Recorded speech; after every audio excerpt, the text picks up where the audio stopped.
Muy bien, vamos a ubicarnos en el tema que estamos tratando, que es el de los vicios capitales.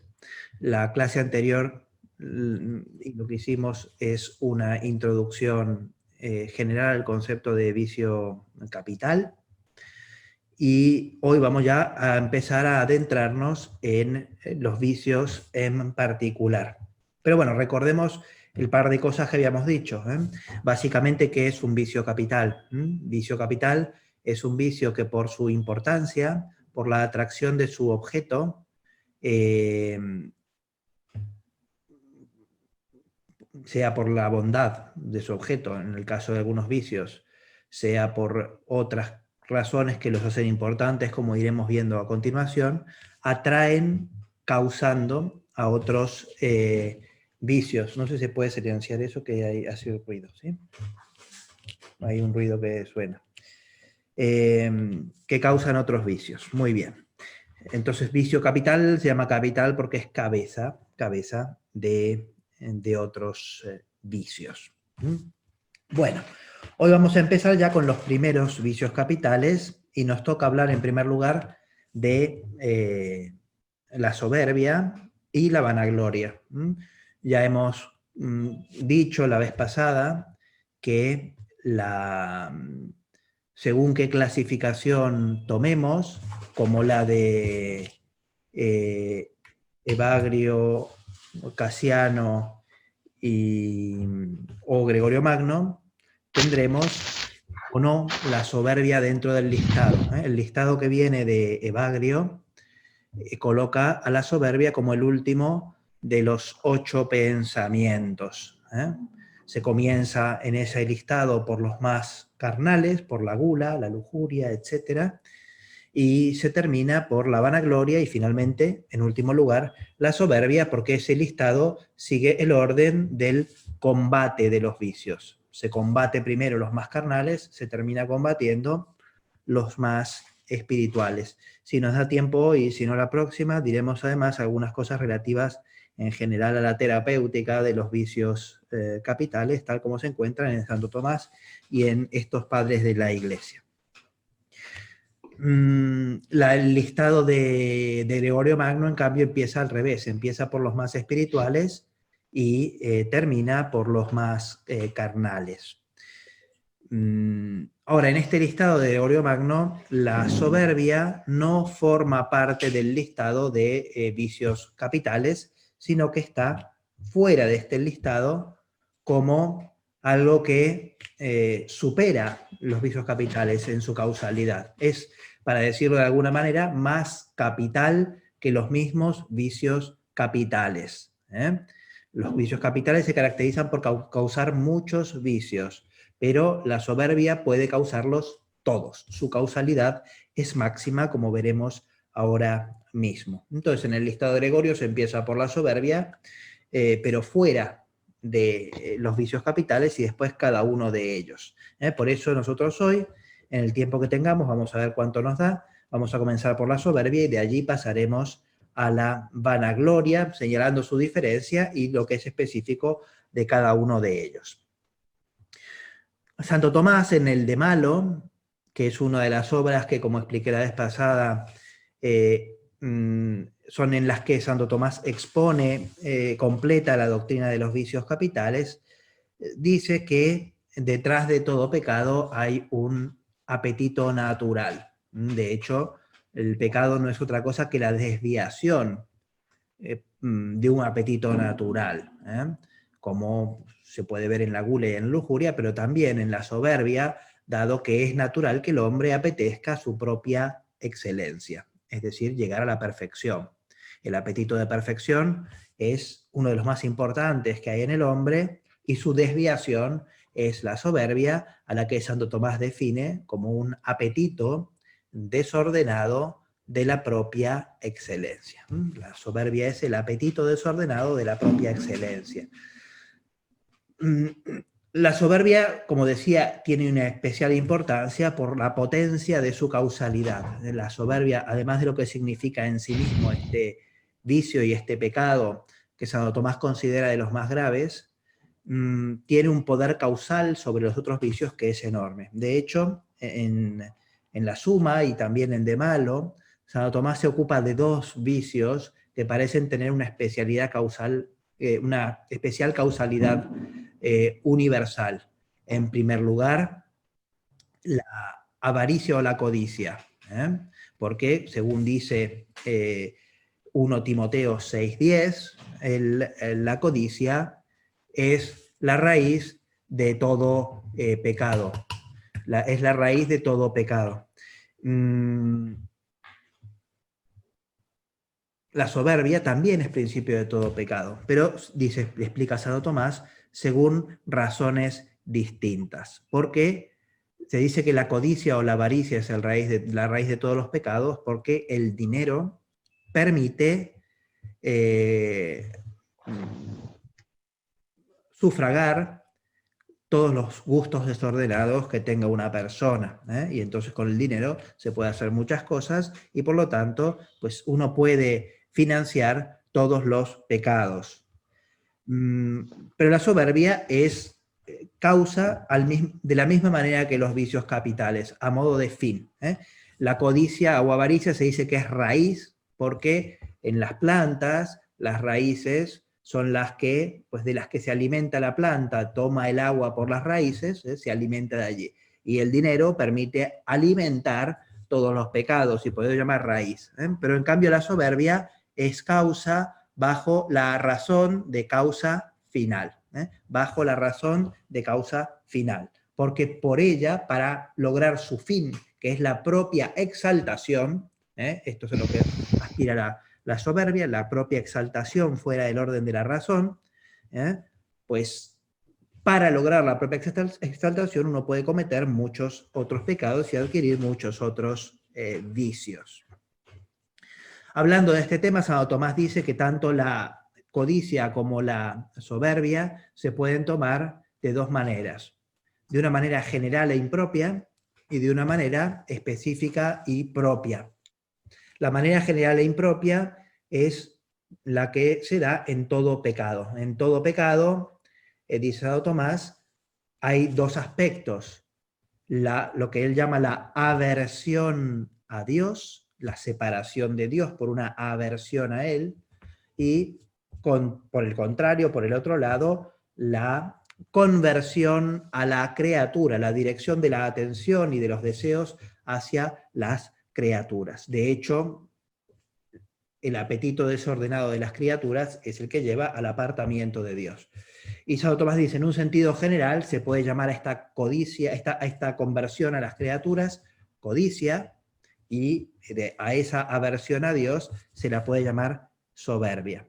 Pero esto no es ni la avaricia ni la soberbia en sentido específico y estricto, porque aunque en todo pecado se puede decir que uno se comporta soberbiamente en la medida en que uno se aparta de Dios, ese es el efecto, dice Santo Tomás, no siempre está el afecto de separación de Dios. No siempre que buscamos las criaturas desordenadamente apartándonos de Dios, nosotros tenemos un afecto interior de aversión, aunque nos comportemos como si tuviéramos esa aversión, porque hay muchos motivos para el pecado y entre ellos está la ignorancia y la pasión y la debilidad arrastrados por la pasión. Entonces, no siempre está esa aversión, que es soberbia, en cuanto al afecto interior. Y la soberbia como vicio específico, en cambio, implica ese afecto interior.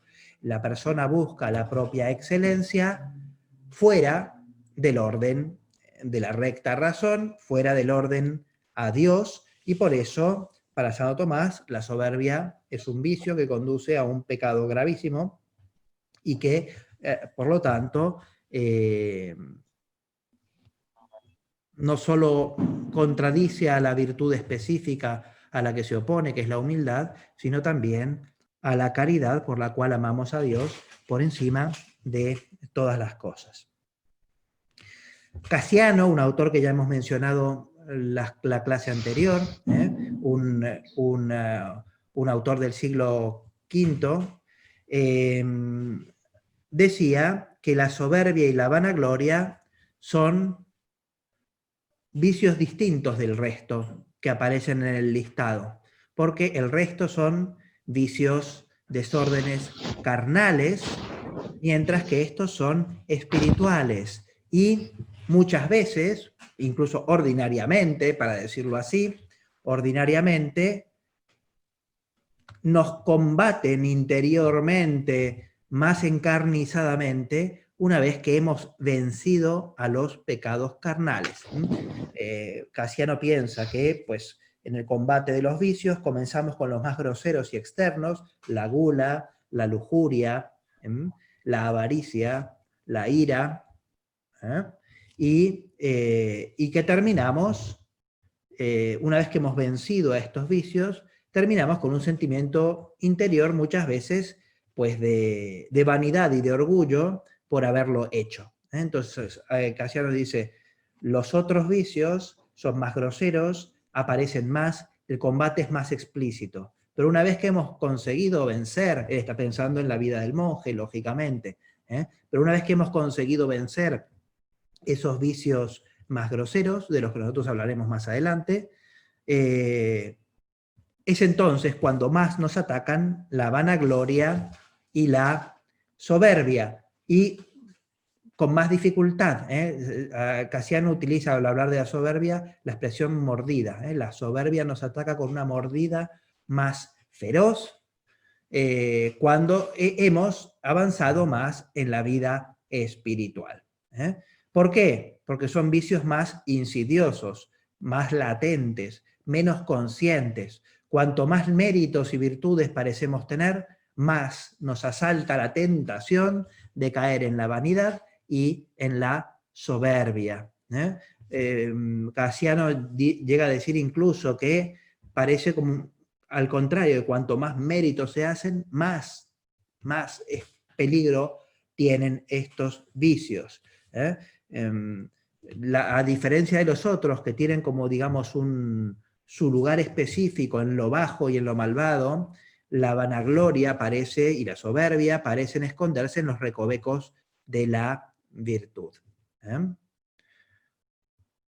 Bueno, esto no es otra cosa que lo que decía nuestro Señor cuando hablaba de los fariseos. Los fariseos eran personas que aparentemente vivían en un orden virtuoso notable y que sin embargo estaban fundamentalmente atacados del pecado de la soberbia, del vicio de la soberbia. Y esta es la idea que resalta aquí Casiano, y que por lo tanto, como vemos, no es específica de los llamados maestros de la sospecha, ¿no? Estos que detrás de toda virtud encuentran el vicio, un Nietzsche que ve la voluntad de poder detrás de toda virtud, o un Freud que más bajamente ve a la lujuria detrás de todo pecado. Esto ya estos autores, monjes del desierto, que tenían experiencia de la lucha interior, pues ya lo habían observado, pero evidentemente de otra perspectiva, como dije la vez pasada en la charla anterior, la perspectiva de la purificación de los vicios. No se trata de hacer una mera crítica, sino una crítica que lleva no a la decepción del ser humano y al cinismo, sino a la conversión. Esta es la idea. El combate espiritual es más difícil cuando estamos frente a la soberbia y a la vanagloria. Para Santo Tomás, el pecado del ángel, el primer pecado, el pecado del demonio y de los demonios, fue lógicamente un pecado de soberbia. Ellos no tenían carne, no podían cometer pecados carnales, sino que su pecado fue querer su propia excelencia fuera del orden a Dios. Y de la misma manera, según Santo Tomás, el pecado original de los primeros hombres, de los primeros seres humanos, pecado de Adán y Eva, fue también no un pecado carnal, sino un pecado de soberbia, porque, según la doctrina clásica de la Iglesia, que Santo Tomás explica muy detalladamente, los primeros padres, al tener los dones preternaturales y la gracia original, no podían ser tentados por su carne. Gracias a el don por el cual, llamado de justicia original, por el cual pues, su parte sensitiva estaba perfectamente ordenada a la intelectiva, y esta a su vez a Dios, no podían sufrir antes del pecado original la tentación de la carne. Y por lo tanto, el demonio los tentó espiritualmente. Seréis como dioses, conocedores del bien y del mal. Entonces, esta tentación fue a la soberbia intelectual, y por lo tanto el primer pecado del hombre fue también un pecado de soberbia, y desde allí empieza ya su causalidad universal. En este caso, en la medida en que el primer pecado, que fue el del demonio, y el primer pecado humano, que fue el de los primeros padres, fue un pecado de soberbia, y de ese pecado derivaron los pecados posteriores. Entonces el pecado de soberbia siempre está en el principio, aunque no necesariamente en sentido biográfico. Nosotros, los seres humanos que nacemos con la naturaleza caída, incluso aunque esté redimida por el bautismo, no comenzamos ordinariamente pecando por el pecado de soberbia, comenzamos por pecados inferiores. De hecho, como decía Casiano, considera que la soberbia pues, acecha más en lo oculto a aquellos que están más adelante en la vida espiritual o en el desarrollo espiritual. Enseguida vuelvo sobre esto. Para Casiano, Casiano enseña que hay dos tipos de soberbia. Dos tipos de soberbia. Una es la que él llama soberbia carnal. La otra es la soberbia espiritual. La soberbia carnal y la soberbia espiritual son soberbias, son, digamos, técnicamente el mismo vicio, el vicio de la soberbia, pero se dan circunstancias humanas distintas. La soberbia espiritual es esta que asalta a los más perfectos. Y los asalta hasta tal punto, dice en este caso Evagrio, que termina en la alienación mental. Es decir, la soberbia espiritual hace caer a los que están más alto, y los lleva por senderos espirituales e intelectualmente complejos, hasta el punto de que terminan medio locos, dice Casiano, dice Evagrio, perdón, en este caso. Claro, lógicamente la caída de una persona que está que tiene un desarrollo espiritual superior da lugar a fenómenos psicológicos y espirituales más complejos y que exigen mayor discernimiento, y producen, por supuesto, después un mayor mal. Afectan de manera más grave al bien común, porque, lógicamente, estas personas de mayor desarrollo espiritual son personas de las que dependen otros. Son teólogos, son sacerdotes, son obispos, son intelectuales influyentes, son gente con influencia política, por ejemplo, para poner algunos ejemplos.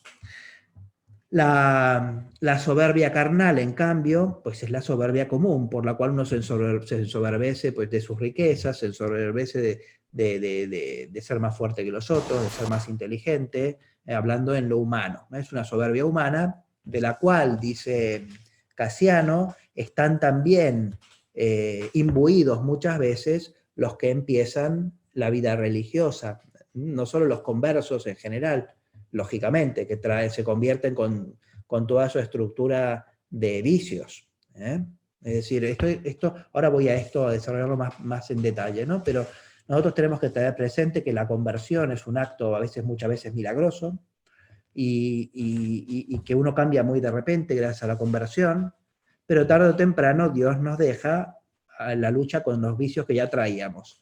Los vicios no suelen cambiar instantáneamente. Santo Tomás decía que Dios lo puede hacer, así como cura en el orden físico milagrosamente, dice Santo Tomás, como curó a la suegra de Pedro, de modo semejante puede hacerlo en el orden moral, se pueden producir transformaciones morales milagrosas, pero ordinariamente Dios no procede así. Dios en algún momento nos deja para que tengamos el combate espiritual con nuestros vicios. Y después de la conversión, por más espectacular que esta haya sido, los vicios no nos han abandonado. Los vicios no nos han abandonado, son características de nuestra personalidad que muchas veces nos harán guerra toda la vida y con las que tenemos que luchar con mucha conciencia. Sobre esto voy a volver después. Digo esto porque hoy en que vivimos en la cultura mediática, muchas veces transformamos en estrellas mediáticas a los neoconversos y les hacemos un gran mal. Me parece, es muy bueno que el converso relate su conversión, puede hacer muy bien a muchos, pero hay que tener presente que este converso tiene que pasar por un camino espiritual que es largo y es difícil, y no es automático. Entonces es algo que hay que hacer con mucha conciencia, con la ayuda de la gracia, por supuesto, como insistiremos después. Muy bien. De hecho, Casiano se hace unas descripciones muy interesantes de cómo son estos soberbios carnales, referidos sobre todo a los monjes. Casiano tiene como interlocutor inmediato los monjes y está hablando de cómo se desenvuelven estos vicios en el contexto de la vida monástica. Y a este respecto dice que muchos entran con muchos deseos, pero que enseguida son atrapados por la soberbia. Y esto que son atrapados por la soberbia, que es todavía la soberbia carnal, se transforman en muy malos oyentes de lo que es un mensaje espiritual y moral. Voy a leer un texto. Bueno, primero voy a empezar por un texto de las instituciones de Casiano, que es un libro que yo ya mencioné la vez pasada, en el que dice esto, cito: esta soberbia carnal que decimos irrumpe en el alma del monje a los principios de su renuncia, caracterizada esta por tibieza y disposiciones no buenas, le impide descender del empaque y arrogancia del siglo a la verdadera humildad de Cristo y torna su natural arisco y desobediente. La mansedumbre, la afabilidad brillan por su ausencia. Entonces, esa actitud soberbia que traían del mundo, pues no desaparece inmediatamente y a veces incluso se acrecienta, dice Casiano. Y entonces, fíjense, voy más adelante, y continúa la descripción de esta manera.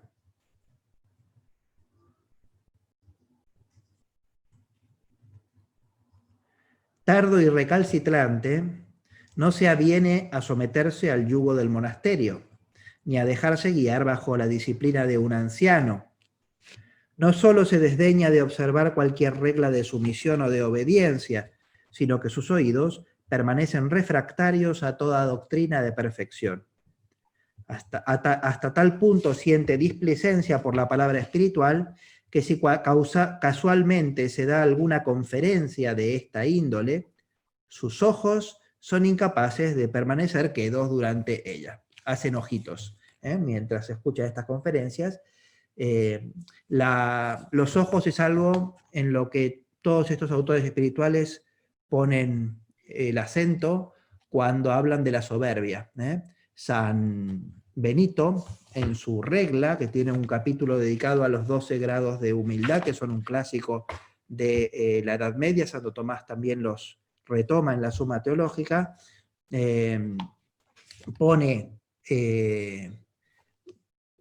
en último lugar, en su clasificación, digamos, Santo Tomás empieza por ahí, al revés, lo que él llama el abajar la mirada, el humilde abaja la mirada. Mientras que, en cambio, el soberbio tiene una mirada insolente, como que saca los ojos para afuera. La expresión que utiliza es extollentia oculorum. Extollentia es que los ojos es como que salen para afuera. Es decir, el soberbio mira de frente con tono despectivo y altivo. Y, digamos, esto hoy es muy normal. A la gente le gusta sacarse fotos con los ojos mirando así. Las selfies y las fotos de los rockeros y de los políticos, etcétera, son de este tipo. Entonces, pero en este caso son los ojos del que está harto de lo que le están diciendo y mira para poner los ojos en blanco, mira para otro lado, etcétera. Sus ojos son incapaces de permanecer quedos. Ora los vuelve de una a otra parte como un estúpido. Ora miran de soslayo, asemejando una mirada imbécil y anormal. La cara del que está harto de lo que está escuchando. En vez de suspirar movido de devoción, expectora y desgarra sin cesar su garganta, seca escupiendo inútilmente porque no lo necesita.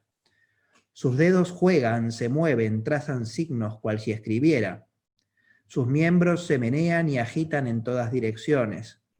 Todo el tiempo que dura la conferencia se imagina el infeliz que está como aprisionado entre sabandijas o asido por zarzas de espinas. Por otra parte, cree que cuanto se está diciendo en la plática para edificación de los oyentes no tiene otro móvil que mortificarle a él. Es decir, piensa que este monje, en este caso, que está dando una charla espiritual, todos los defectos que describe son los suyos, para molestarlo. Mientras se ventilan los graves problemas de la vida espiritual, preocupado tan solo en suspicacias y sospechas, no hace el más mínimo esfuerzo por recoger lo que puede serle útil. Su alma inquieta va buscando las causas de cuanto se dice, columbrando en el silencio de su mente lo que podría objetar a cada idea expresada.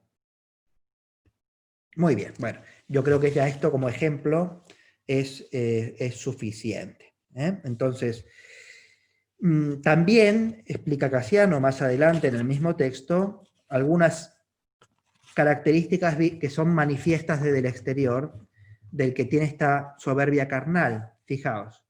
He aquí pues las manifestaciones que tiene el hombre orgulloso, en el hombre orgulloso, la soberbia carnal.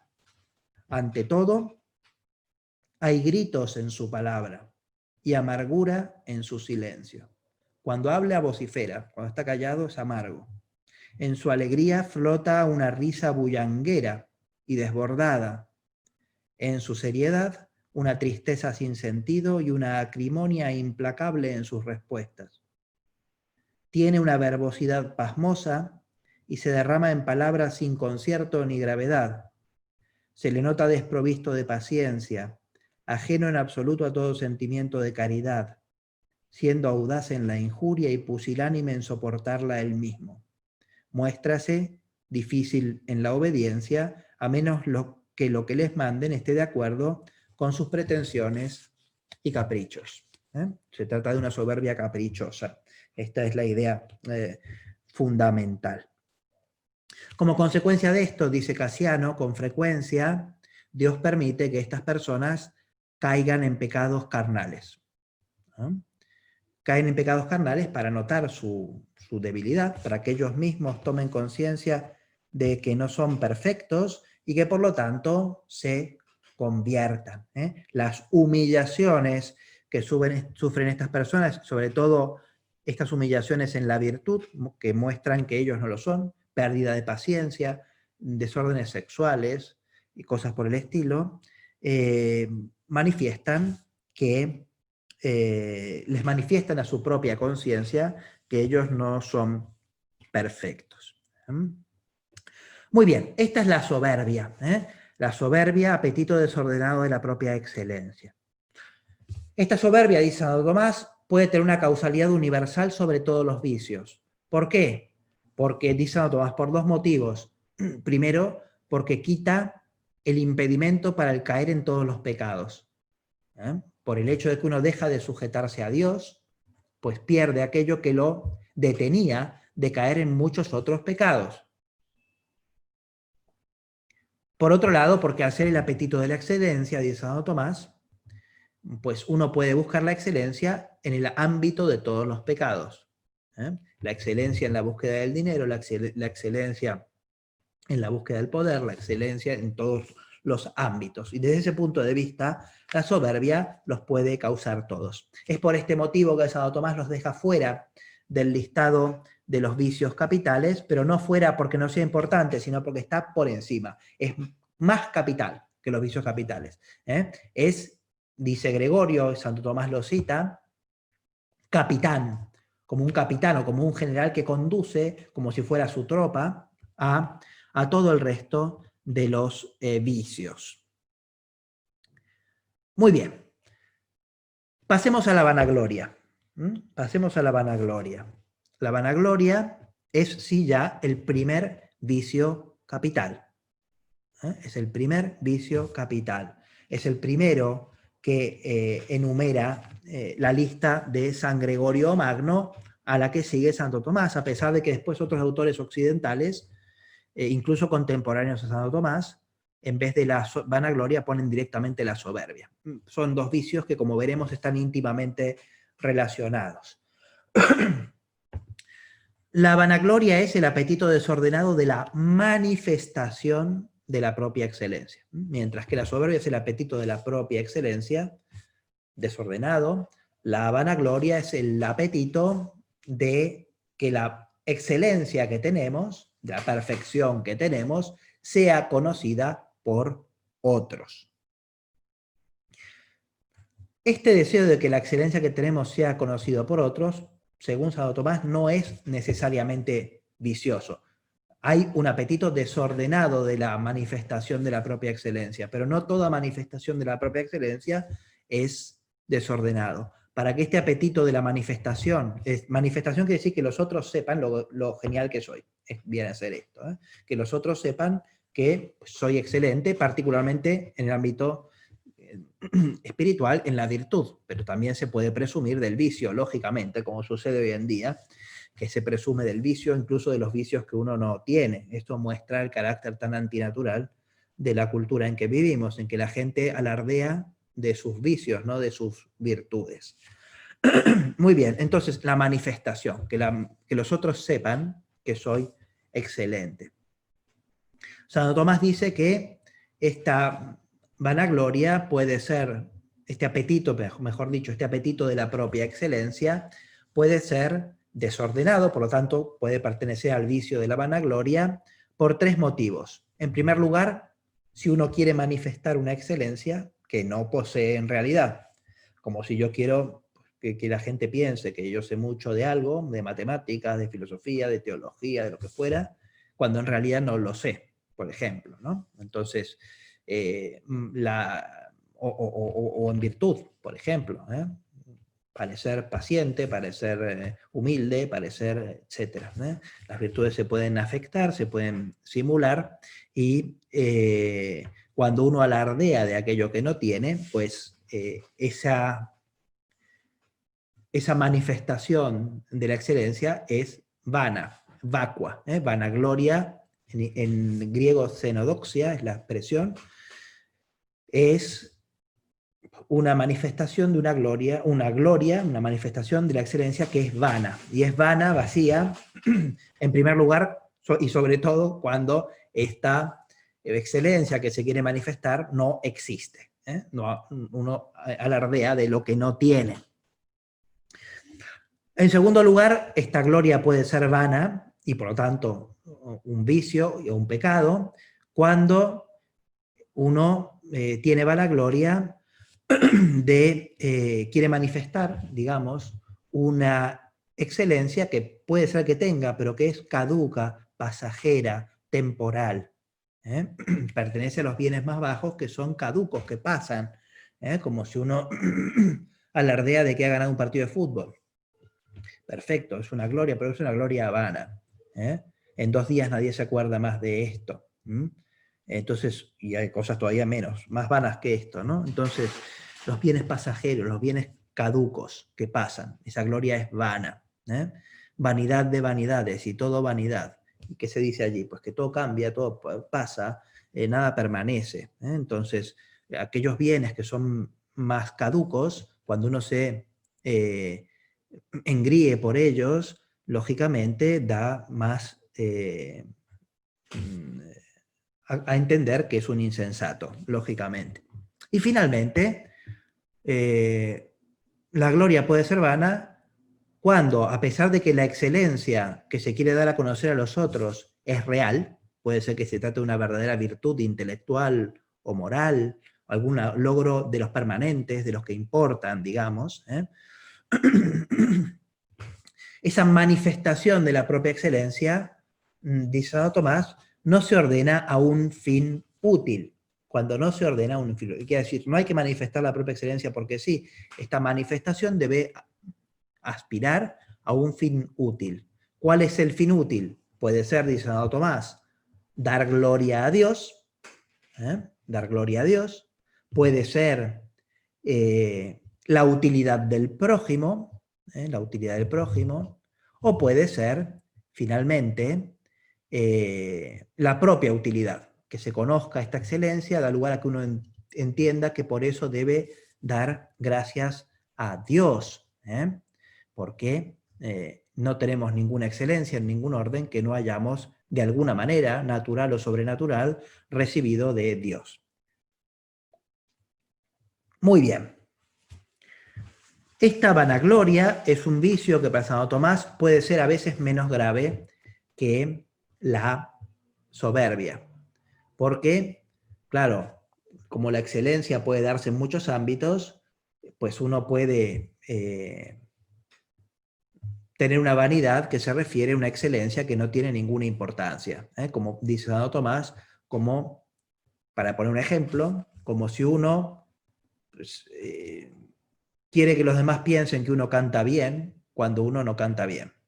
Entonces, bueno, quiere que los demás piensen que uno canta bien, perfecto. Pero cantar bien o no cantar bien no tiene ninguna importancia y por lo tanto, pues en ese caso el vicio de la vanagloria no es grave, no quiere decir que no sea vicio capital, pero no es grave en sí mismo, aunque otras veces sí que puede serlo. En todo caso, lo que busca el vanidoso es que haya testigos de su grandeza, que haya testigos de su grandeza, que su grandeza sea conocida por los demás. Más propiamente lo que busca el vanidoso es que cuanto más mejor, pero Santo Tomás dice que a veces el vanidoso se contenta con que lo sepan unos pocos, que él valora especialmente. Y a veces incluso el vanidoso se contenta con saberlo él mismo. Pero por su propia lógica, que es la manifestación, la vanidad tiende a que los otros lo sepan. Y es curioso, Casiano, esta vez no en las instituciones, sino en las colaciones, dice que pues, hay monjes que son capaces de hacer grandes tareas, obras ascéticas, solo por vanidad. Dice, hay quien ayuna 2 o 3 días seguidos y solo por vanidad. Y entonces dice, pero claro, estos son capaces de hacerlo cuando los miran. Cuando no los miran, son incapaces de aguantar media hora sin comer. Entonces, leo un texto que está tomado de las colaciones, del capítulo 5 de las colaciones de Casiano, en el que dice así: sobre el particular tenemos el hermoso testimonio del abad Macario. Alguien le preguntó por qué en el desierto echaba de menos el sustento ya desde tercia, cuando en el monasterio llegaba a pasar semanas enteras en ayunas sin experimentar la necesidad de tomar alimento. El abad le respondió: porque aquí tu ayuno transcurre sin testigos que puedan sustentarte con sus alabanzas, al paso que allí el dedo de los hombres te designaba con admiración y el pasto de la vanagloria te alimentaba. Entonces la vanagloria busca testigos y muchas veces esos actos de aparente virtud que se realizan ante testigos, después la misma persona es incapaz de realizarlo cuando no hay ningún testigo. Entonces, aquí importa mucho el testimonio de los otros, ¿no? Los otros ven la virtud que tenemos, esto nos lleva pues, a poder fingirla, porque estamos recompensados. Tenemos, como dirían los conductistas, el refuerzo de la alabanza ajena, pero en cuanto no tenemos este refuerzo de la alabanza ajena, pues ya somos incapaces de mover un dedo en la misma dirección. Casiano también nos dice que el que queda atrapado por el vicio de la vanagloria, comienza a construirse una especie de mundo de ensueño, un mundo ficticio en el cual pues, él es muy importante, pero solo en su fantasía, solo en su fantasía. Voy a leer el texto que merece la pena. Esto está en Casiano y también en Evagrio. Podemos empezar por Evagrio, en el tratado práctico del monje. Dice así: el pensamiento de la vanagloria es el más sutil y se disimula fácilmente en aquellos que practican una vida recta, deseando difundir sus luchas y procurando con afán la gloria que proviene de los hombres. Entonces, están pensando siempre en la vida del monje, pues el monje quiere que se sepa los esfuerzos ascéticos que él está haciendo en la lucha contra los vicios. Y continúa así: este pensamiento le lleva a imaginar demonios que vociferan, mujeres curadas y una multitud que toca sus mantos. También le profetiza que será sacerdote desde ese momento. Pone esto porque no todos los monjes sean sacerdotes, y de hecho Casiano dice que hay que huir de ello. Casiano, que fue ordenado diácono por San Juan Crisóstomo en Constantinopla, y que posteriormente fue ordenado sacerdote también, pero Casiano dice que el monje debe huir de dos cosas: de las mujeres y de los obispos. Y de los obispos para huir de la vanidad que supone la aspiración al sacerdocio. Esto es lo que dice Casiano. Entonces, aquí tenemos al monje imaginándose que es otro Cristo, que expulsa demonios, que cura enfermos milagrosamente, y también aquí pone que pues, la gente lo aclama para que él sea ordenado sacerdote, dice así. También le profetiza que será sacerdote desde ese momento y le hace ver a su puerta gentes que le reclaman y que le llevarían atado aunque él no quiera. Y dice después Casiano, Evagrio, y una vez que el demonio lo ha envuelto en estos engaños, después lo suelta a los otros vicios, empezando por la tristeza. Entonces, este trabajo de la imaginación tiene que ver con la vanidad, y que es tan adolescente, ¿no? El adolescente siempre tiene esta tendencia a fantasear sin haber hecho nada, que él es importante, ¿no? Un cantante de rock o lo que fuera. Bueno, pero esto se da en todos, no se da solo en los adolescentes. Y Casiano lo dice así. A ver si encuentro el pasaje.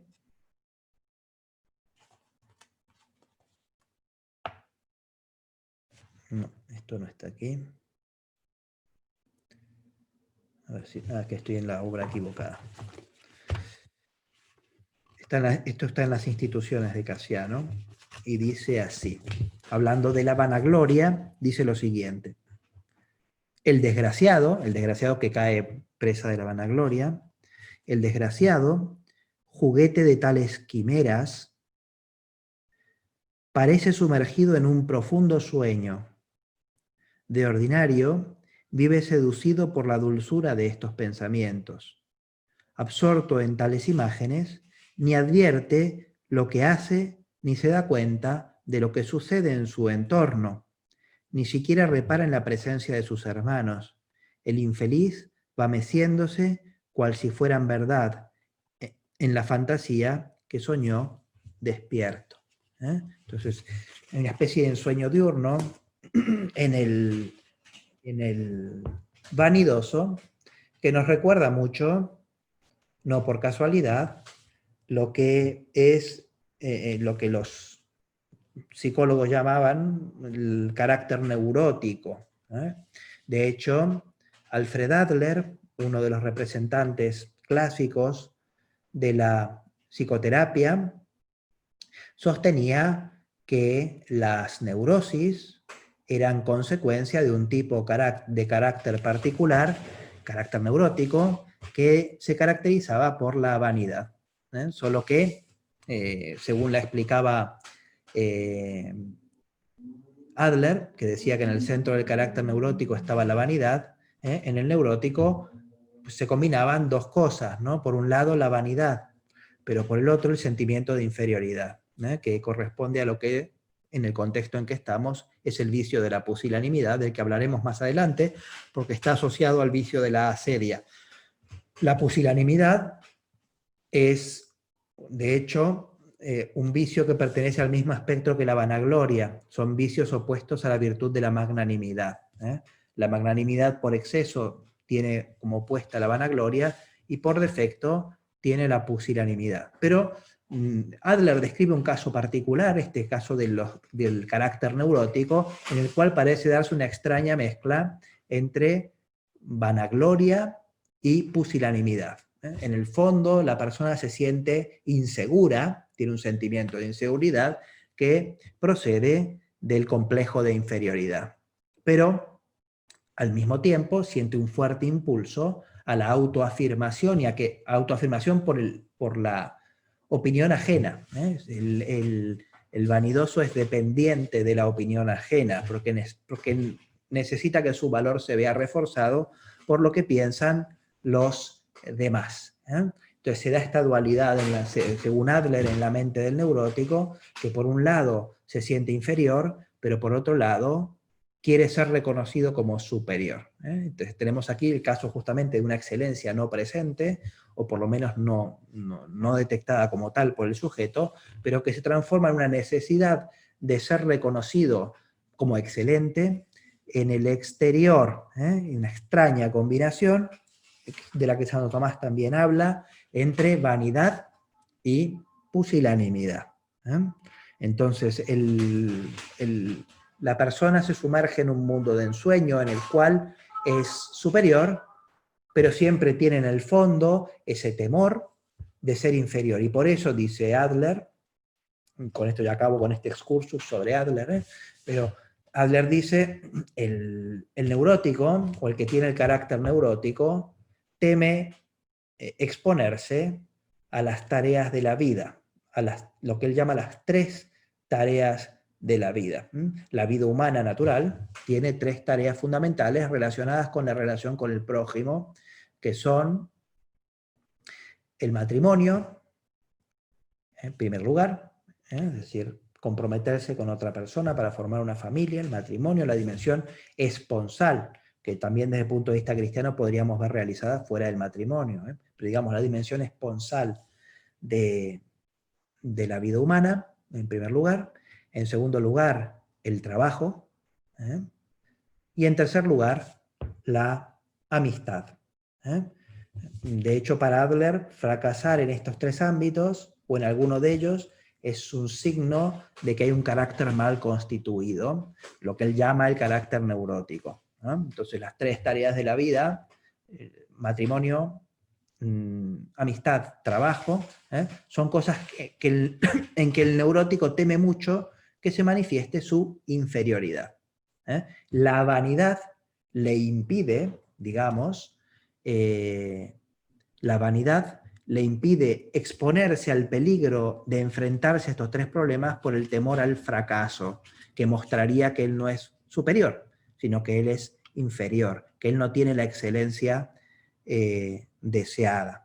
Este es el peligro que quiere evitar. Y por eso, de allí procede, según Adler, toda la manipulación interior de sí mismo que inconscientemente realiza el neurótico sobre sus potencias, sobre su imaginación, sobre su memoria, etcétera, etcétera, sobre las diversas potencias, y también en cuanto a la manipulación de las debilidades orgánicas. Los síntomas neuróticos serían un instrumento por el cual inconscientemente el neurótico trataría de no sufrir el shock de chocar con la realidad. Entonces, fíjate cómo se ve todo este tema del mundo del ensueño en que se encierra el vanidoso, pues tiene mucha importancia. Bueno, Vamos a ir acabando porque nos quedan 5 minutos, si no me equivoco.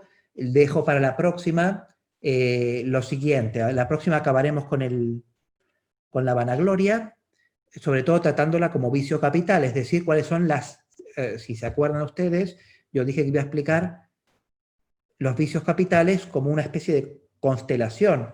El vicio capital causa otros vicios, que son como una especie de síndrome que acompaña a ese vicio capital. Esos otros vicios son sus hijas.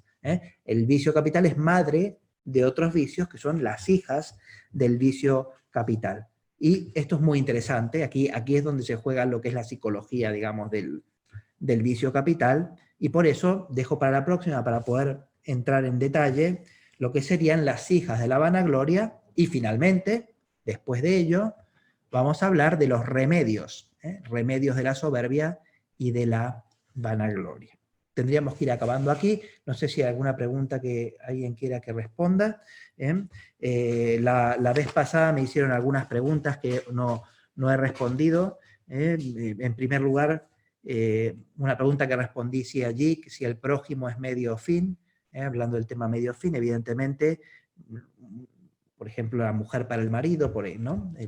El único fin del hombre es Dios, pero las otras personas no son medios, sino alguien, y sobre todo, por ejemplo, nuestra esposa, por ejemplo, alguien que tenemos que querer como nosotros mismos, y quererlos como nosotros mismos es querer para ellos el mismo bien que queremos para nosotros, que es Dios. Esto es lo que contesté yo la vez pasada.